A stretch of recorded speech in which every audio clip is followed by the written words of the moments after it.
Have you ever tried to do something online or on a particular site and you got the message that please turn off proxy or VPN and try again?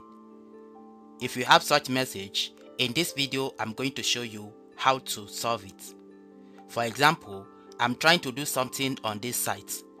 I try to bring in a particular file.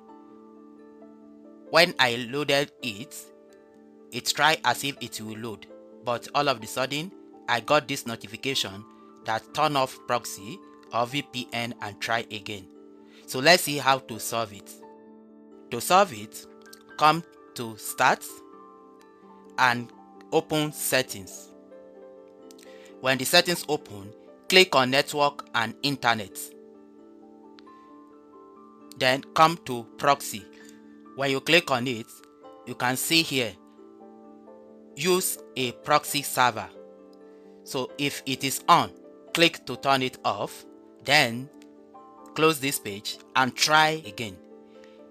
If it doesn't solve it, this is the second method of offing the proxy.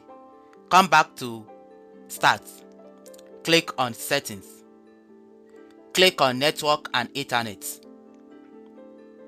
and come down here under, depending on your system, under Advanced Setting, come to Network Reset, click on it.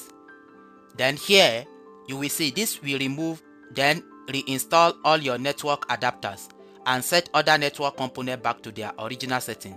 You might need to reinstall other network software afterward, such as VPN client software or virtual switches.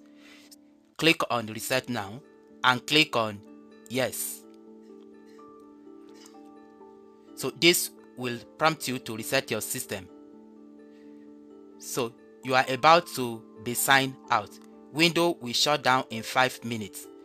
Click on Close and restart your system. After restarting your system, try to work on that site again. I hope this worked for you. Thank you for watching.